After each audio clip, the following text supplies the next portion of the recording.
안녕하세요. 강사 이지희입니다.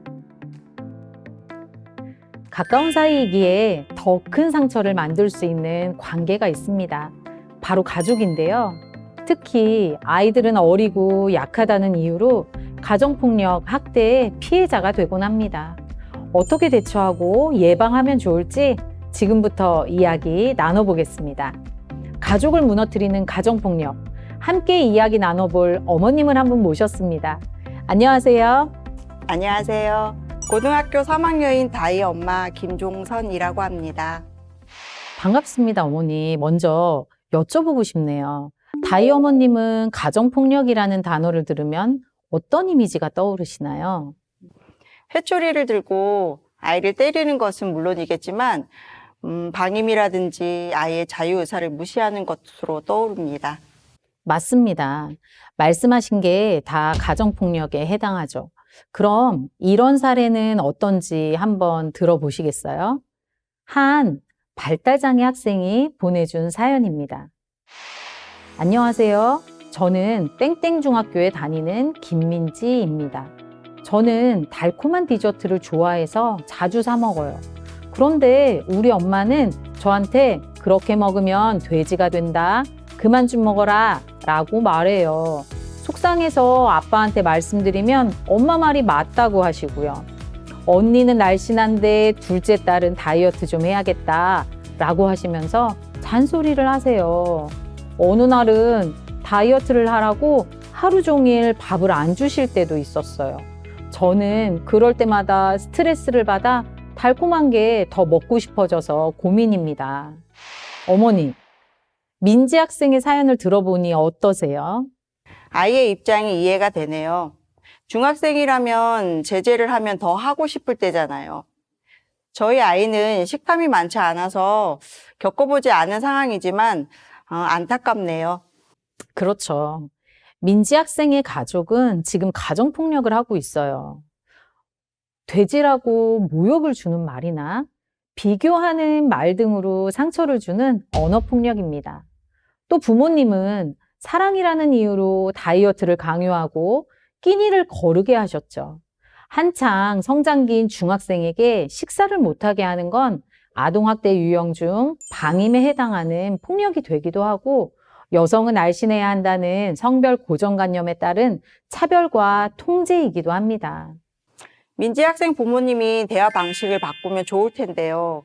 단 걸 많이 먹으면 몸에 안 좋다는 직접적인 근거를 설명하고 아이를 먼저 이해시키는 노력을 해보셨으면 해요. 맞는 말입니다. 민지 학생의 경우처럼 가족이라는 친밀한 관계 안에서 사랑이라는 이유로 나의 행동을 통제하고 잔소리처럼 내뱉는 말들이 폭력이 될 수 있습니다. 또 밥을 굶기는 등의 기본적인 일상을 못 누리게 하는 건 명백한 학대입니다. 흔히 가정폭력이라 하면 신체적 폭력, 경제적 폭력, 성적 폭력 등만 떠올릴 수도 있습니다.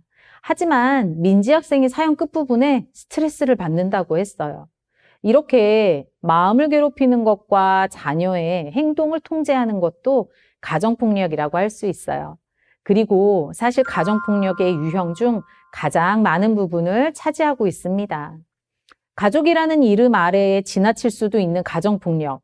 여러분의 주변에서도 일어나고 있지 않은지 꼭 살펴보세요.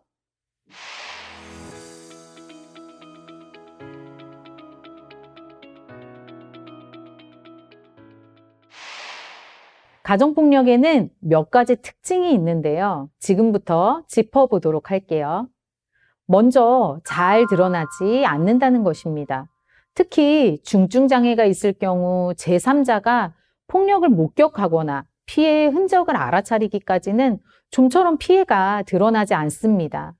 또한 통제받은 경험이 많았던 피해자는 가정폭력을 당해도 도움을 요청하기보다 숨기게 돼요. 가족 안에서 일어나는 일이다 보니 사소하게 생각하기도 하고요. 피해자와 가해자가 가족이니까 외부에 알리거나 신고하기가 쉽지 않죠. 아무래도 시시하게 되고요. 네, 맞습니다. 그러다 보니 두 번째 특성, 반복적인 피해가 일어나게 됩니다. 피해가 잘 드러나지 않는 특성 때문에 폭력이 반복되고 지속적인 경우가 많아요.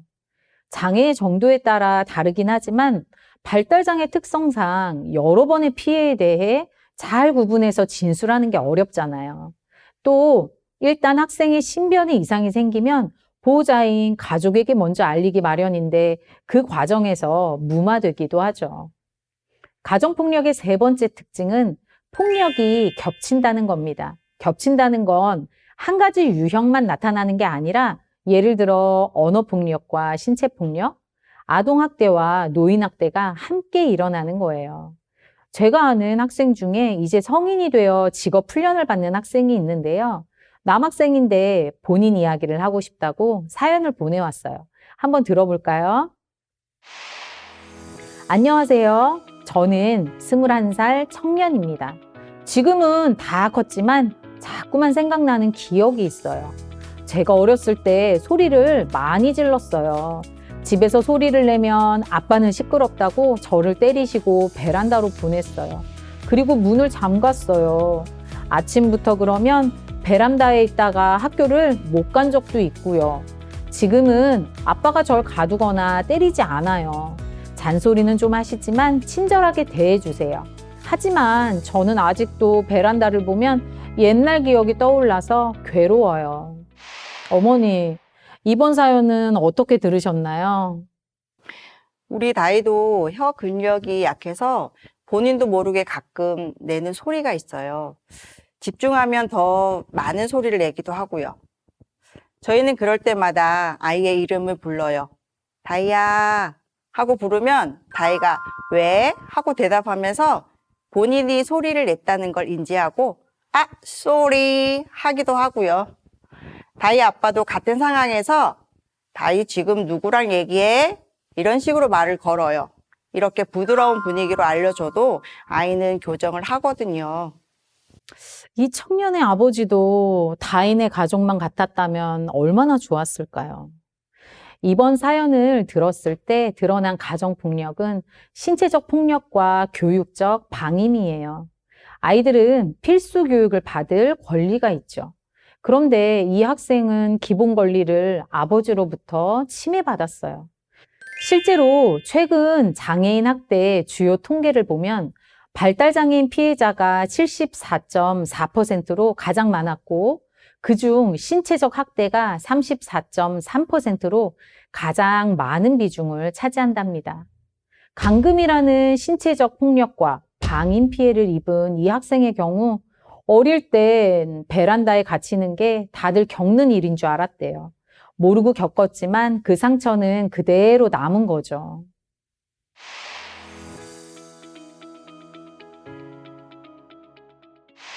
그래서 지금부터 가정폭력에 어떻게 대처하면 좋을지 알려드릴게요.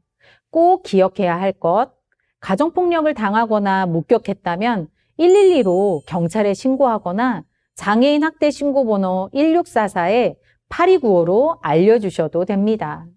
1644의 8295는요, 전화, 문자, 카카오톡까지 가능합니다. 신고가 아닌 상담을 받고 싶다면 365일 24시간 상담 가능한 여성 긴급전화 1366번이나 청소년 상담 전화 1388이 있어요. 만약 스스로 전화를 하기 어렵다면 선생님처럼 믿을 만한 사람에게 전화해 달라고 하면 돼요. 또 가정폭력은 당한 당사자는 물론 뭔가 의심되는 상황을 목격한 누구라도 신고할 수 있습니다. 신고를 해도 의사소통이 어려울 경우 조사를 제대로 받지 못하는 경우도 있나요? 네, 그래서 진술조력인 제도가 도입됐습니다. 의사소통에 어려움이 있는 장애인이 범죄 사건의 피해자일 때 쓸 수 있는데요. 경찰이나 검찰에서 조사를 받거나 증언을 할 때 자격을 취득한 전문가가 의사소통을 도와주는 거예요. 또 정부 차원에서 피해를 입은 장애 아동의 긴급 보호를 위한 피해 장애 아동 쉼터를 운영하고 있습니다. 쉼터는 현재 서울 경기 지역을 비롯한 주요 도시에 총 10곳이 마련되어 있는데요. 앞으로 더 늘어날 전망입니다. 가정폭력이 발생했을 때 빠른 신고와 대처도 너무 중요하지만 그 무엇보다 중요한 건 예방이죠. 어머님, 예방법 혹시 알고 계신가요? 가정폭력의 가해자가 될 수 있는 상황을 안 만들려면, 발달장애 아이들을 돌보는 가족들이 감정을 잘 다스려야 할 것 같아요. 아이의 행동을 다 받아주다 보면 밖에서도 그럴까 걱정되고, 그래서 훈육을 하다 보면 감정이 막 휘몰아치거든요. 그렇군요. 먼저 가족들이 아이에게 전적으로 매달리지 않으셨으면 좋겠어요. 아이 위주로 온 가족의 스케줄이 돌아가다 보면 간단한 취미 생활을 할 시간도 없게 되죠. 아이도 중요하지만 가족들의 삶도 다 따로 존재하거든요. 그 점 잊지 마시고 아이 위주의 스케줄표에 숨 쉴 틈을 만드시라고 하고 싶어요. 네. 전 처음부터 제 상황을 주변에 오픈하는 편이었어요. 장애가 있을지라도 자녀는 하늘이 준 선물이라고 생각해요. 분명 사랑받을 자격이 있는 존재고요. 아이들은 물론이지만 돌보는 가족들도 스스로 가두지 말고 오픈하고 세상 밖으로 나오시라고 하고 싶어요. 좋은 말씀입니다. 또 보건복지부에서 운영하고 있는 게 있습니다. 발달장애인 부모 상담 지원인데요. 과중한 돌봄 부담을 가지고 있는 발달장애인 부모에게 집중적인 심리 정서적 상담 서비스를 제공하고 있어요. 등록된 주소지의 주민센터에서 신청서를 작성하시고 상시로 신청할 수 있습니다. 가정 내에서도 가정폭력 예방을 위해 소통 방법의 변화를 말씀드리고 싶어요. 소통 방법을 바꾸면 함께 의견을 나누고 결정할 수 있는 평등한 관계를 만들 수도 있습니다. 모두가 평등한 관계라면 서로를 무시하지 않고 존중할 수 있겠죠? 아이와 부모가 서로 존중하는 건 정말 중요하다고 생각해요. 저는 다이와 약속을 하고 잘 지키려고 서로 노력하는 편이에요. 예를 들면 스마트폰 사용하는 시간을 정해두고 지키지 않으면 어떻게 하겠다고 미리 약속하는 거죠. 지키지 않으면 바로 혼내기보다는 한두 번 경고를 먼저 주고요. 굉장히 잘하고 계십니다. 또 다른 방법을 알려드리자면 통제 금지입니다. 모든 가족 구성원이 서로를 통제의 대상으로 보지 않는 거예요. 모든 관계에는 보이지 않는 힘이 작용해요. 나이가 힘이 될 수도 있고 돈을 버는 사람이 힘을 가질 수도 있죠. 이런 힘을 다 빼고 아이를 포함한 모든 가족이 서로 통제하지 않는 연습을 해보시길 바랄게요. 평소 사용하는 언어를 짚어보면 좋은데요.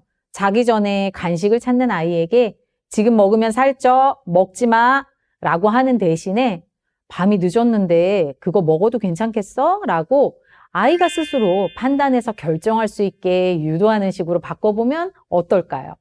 그리고 쓰는 말 속에 역할에 대한 고정관념을 지어보세요. 부모가 하라면 해야지. 자식은 효도를 해야지. 여자애가 설거지는 할 줄 알아야지. 처럼 부모, 자식, 남자, 여자를 가르면서 무심코 쓰는 말이 있진 않나요? 이런 말 대신 집안일을 온 가족이 함께 나눠서 하거나 엄마는 이렇게 하고 싶은데 땡땡이는 어때? 처럼 아이가 의견을 내고 함께 할 수 있도록 유도해 보세요. 조금은 느릴 수 있지만 그만큼 평등이 스며들 수 있을 거랍니다. 맞아요. 대화 방식을 바꾸는 게 어찌 보면 작은 변화지만 아이에겐 큰 영향을 줄 수 있거든요. 느리지만 천천히 꾸준히 하는 거 우리 아이들이 참 잘하는 일이잖아요. 아이처럼 부모님들도 충분히 성장할 수 있습니다. 집은 저절로 즐겁고 편한 곳이 되는 게 아니에요. 가족들이 함께 노력해야 편히 쉴 수 있는 곳이 될 수 있답니다. 지금 이 순간 가정폭력 학대가 의심된다면 신고전화 112나 1644-8295, 청소년 상담전화 1388번으로 꼭 연락 주시고요. 폭력은 어떤 관계에서도 어떤 상황에서도 정당화될 수 없습니다. 안전하고 평등한 가정은 모두의 노력으로 만들어집니다. 여러분은 가족에게 어떤 사람인가요? 불편함과 편안함은 나의 노력에 달렸다는 것 꼭 기억해 주시길 바랍니다. 오늘 함께 해주신 다이 어머니 정말 감사합니다. 유익한 시간이었습니다. 감사합니다.